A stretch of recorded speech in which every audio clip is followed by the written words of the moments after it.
Sua Política, com Felipe Frazão.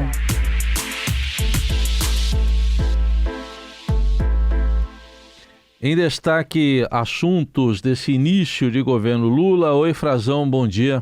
Bom dia, Raicen. Tudo bem? Como vai? Uma excelente quinta-feira para você, para os ouvintes do Eldorado, para a Carol também. É isso aí. Bom, vamos falar aqui, vamos começar falando sobre a situação. É estranho, né? A gente começar falando de uma situação de uma ministra que acabou de assumir, ministra do Turismo, Daniela Carneiro, que atribuiu a inimigos que disse ela que desejam queimá-la a suspeita de que ela tenha mantido um elo político com um miliciano.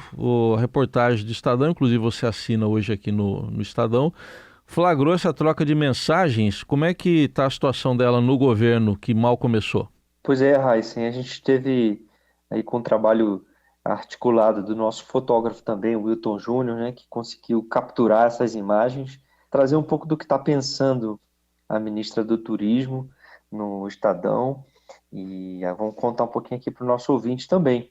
Ela estava no Palácio do Planalto, na cerimônia de posse da Marina Silva, a nova ministra do Meio Ambiente, nova antiga ministra, né, que está reassumindo, e durante toda a posse da colega, ela passou o tempo sentadinha no Palácio do Planalto, no local de autoridades, tentando se esquivar da imprensa, admitindo desconforto e respondendo uma série de mensagens de apoiadores que chegavam para ela pelo WhatsApp, dizendo a ela para crer em Deus, para ter fé, para não se deixar abalar. Mas ela estava com algum abalo emocional, né?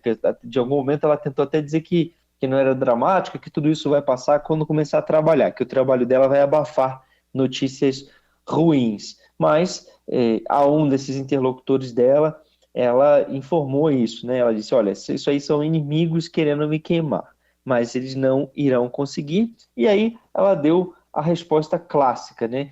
Que ela não compactua com atos ilícitos e que ela não pode responder por outras pessoas, que ela não tem como ser culpada por eventual ato criminal de outra pessoa. E essa outra pessoa é um miliciano, é a família de um miliciano que está no grupo político da ministra do Turismo e do prefeito de Belford Roxo, o Wagner Carneiro, que é um político proeminente da Baixada Fluminense, no Rio de Janeiro, e é marido da ministra. Então, já veio à tona pela imprensa, né, essa relação entre eles, uma relação já antiga. Eles atuam como cabos eleitorais da ministra, os dois já trabalharam assim em campanhas, fazendo campanhas, e o miliciano, ele já condenado, inclusive, por crimes, por homicídio, por associação criminosa, e ele, inclusive, Raicen, o Juracy Alves Prudêncio, conhecido como Jura, ele já ocupou cargo na prefeitura de Belford Roxo, quando o marido da ministra era o prefeito, ainda é prefeito. Eles são de um grupo político muito forte no Rio de Janeiro, nessa região da Baixada, e eles têm uma aliança recente, uma aliança eleitoral, apesar de serem de um partido que era até então de oposição, um partido mais à direita, a União Brasil. Eles apoiaram o presidente Luiz Inácio Lula da Silva na campanha do ano passado. Houve essa aliança importante para o Lula, e agora o Lula está segurando a ministra no cargo. Ontem, os principais ministros do Palácio do Planalto, da articulação política e da Casa Civil, o ministro Rui Costa e o ministro Alexandre Padilha, os dois saíram em defesa da ministra. Disseram que não há nada concreto que ligue ela, nenhum elo relevante, que os fatos noticiados até agora não desabonam a conduta da própria ministra, e que, portanto, não há por que se pensar nem na substituição dela. Eles tentaram baixar essa fervura, que ela própria está dizendo que é uma queimação, e que o Lula está entendendo que pode ser um fogo amigo.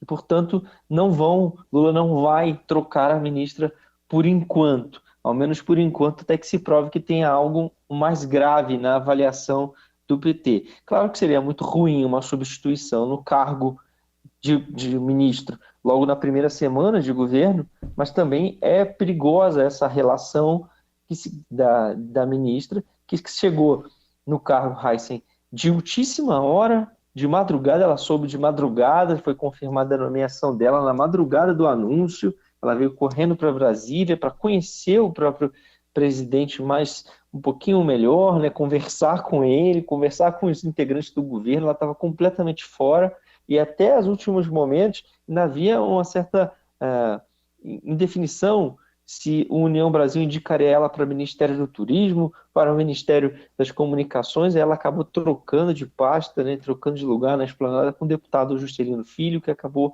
como ministro das Comunicações, e ela foi para o turismo. E ela tem um aliado lá no turismo, quer dizer, um colega de trabalho, por enquanto, né, que não era aliado político, tampouco, originalmente, que é o Marcelo Freixo, presidente da Embratur, que conhece muito bem essa questão das milícias. Parece que essa questão política, não sei se não deu tempo, mas não foi avisada muito explicitamente ao Lula, ou se foi o presidente deixou para lá e acolheu a indicação do União Brasil, porque geralmente a indicação para cargos de renome no governo, Heisen, passa por checagem de antecedentes, de relações, né, próprias, em que pese ela não ter nada contra ela, no CPF dela, vamos dizer assim, de relacionamento com esse miliciano, por enquanto, pelo que se sabe, mas poderia ter sido alertado politicamente das sensibilidades, de qual era o grupo político dela. Essa checagem para outros cargos passa pela BIM, pela Agência Brasileira de Inteligência, pela Casa Civil, e as pessoas que estão sendo nomeadas do governo, seu elo político, seu entorno, né? Tudo isso está sendo avaliado, Heisen.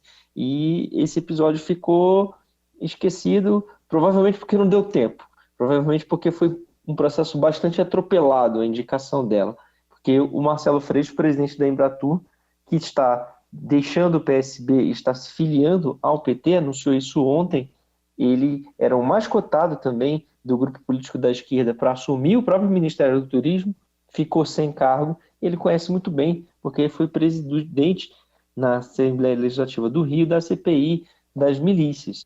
E esse miliciano que apoiava a ex-ministra, a ministra, ele consta no relatório final dessa CPI que o Freixo presidiu, Heisen. Então, tem gente no governo com informações relevantes sobre isso. Bom, vamos continuar acompanhando então essa situação de uma ministra que soube de última hora que seria ministra e está enfrentando dificuldades já nesse início de gestão no Ministério do Turismo. O governo, por outro lado, você traz também informações para a gente sobre desafios que ele vai ter, especialmente na visão do líder do governo lá no Legislativo. Que desafios são, hein, Frazão? Isso, eu conversei com o líder do PT, Heisen, o deputado Reginaldo Lopes. Ele tem uma visão bastante peculiar de alguns desafios de governo, que são desafios de conexão, segundo ele, do governo com a sociedade como um todo. E isso pode dar uma amostra que o desafio de gestão do governo não é o único, né? Todos dizem Lindbergh, conversei com Lindbergh Farias, com outros políticos que estão no entorno do Lula, que são experientes e que vêm dando conselhos políticos para ele. Eles acham que, claro, o governo tem que entregar resultados, entregar rápido vai ser muito cobrado, principalmente na economia, né? Principalmente colocar dinheiro no bolso das pessoas, comida na mesa, melhorar a situação de vida das pessoas, do povo brasileiro, principalmente do povo mais pobre. Mas ele vê um outro desafio diante do fortalecimento, é claro, esse cenário da direita nos últimos anos no Brasil. Para ele são 5 as áreas, para o Reginaldo Lopes, que deveriam ser foco, deveriam ter uma atenção especial do governo Lula. E o governo tem, dentro do Palácio do Planalto, montado uma estrutura que fica especificamente na Secretaria-Geral da Presidência da República, com o ministro Márcio Macedo, para tentar articular isso, Heisen, para se relacionar com os mais diversos campos da sociedade. E também vai um pouco para o Conselhão, a Secretaria de Relações Institucionais, com Alexandre Padilha, Conselhão, aquele Conselho de Desenvolvimento Econômico e Social, que foi extinto, foi criado pelo Lula e depois foi extinto pelo Bolsonaro, que será reativado. Para eles é o seguinte, trata-se de conversar ter uma relação política, estabelecer canais com os evangélicos, com os empreendedores, essa nova classe trabalhadora que para ele são empreendedores que estão relacionados com o mercado financeiro, de alguma forma teve acesso a essa bancarização, às fintechs, ao mercado financeiro via o telefone, né, celulares, e começa a investir também e a empregar muita gente, a ter seu trabalho não naquela relação formal de patrão e empregado, de assalariado, de carteira assinada. Então tem esse desafio de ter um novo modelo, segundo o Reginaldo Lopes, de organização do trabalho, justamente para saber como garantir os direitos de previdência, os direitos trabalhistas dessas pessoas. E aí entra um problema para o Lula, né? Porque nessa semana a gente já viu os ministros indicando, querendo fazer algum tipo de revisão de reforma trabalhista, de reforma previdenciária, como explicitou o ministro Carlos Lupe, e foi desautorizado pelo ministro da Casa Civil, o Rui Costa, e o Lula acabou chamando uma reunião para amanhã, uma reunião ministerial, a primeira, para tratar desse alinhamento do que pode ou não ser falado. E além dessas duas questões, tem os evangélicos, ele vem como um grupo que o PT precisa se conectar melhor, as próprias periferias brasileiras, que ele entende que o PT perdeu um pouco a conexão, além do agronegócio, que é bastante evidente, e outras autoridades do governo estão falando em trazer o agronegócio para o coração do governo e fazer com que eles participem da gestão, das mulheres também, especialmente, isso ficou bem claro com o Lula trazendo, recriando o ministério, e para as redes sociais. E aí nas redes sociais eles também têm um desafio de primeiro se restabelecer melhor, né, avançar a conexão do PT para disputa de discurso, de narrativas nas redes sociais. Nessa primeira semana de governo, assim, os relatórios a que a gente tem acesso mostram que há mais menções ainda negativas ao governo do que positivas. O governo está sendo bastante criticado nas redes. Muito bem, vamos continuar acompanhando também essa questão das redes sociais. É bom lembrar uma completa novidade aí também, se a gente levar em conta que o ex-presidente Lula deixou o governo lá em 2010. 2010 terminou o segundo mandato dele, agora que começou o Lula 3. E a gente agradece, então, primeira participação do ano, pelo menos comigo, né, Frazão? Então, feliz ano novo e até terça-feira. Para você também, Heisen, até terça, um excelente fim de semana, finzinho de primeira semana do ano para os nossos ouvintes. Até lá, um grande abraço, obrigado. Um grande abraço, obrigado. Um grande abraço.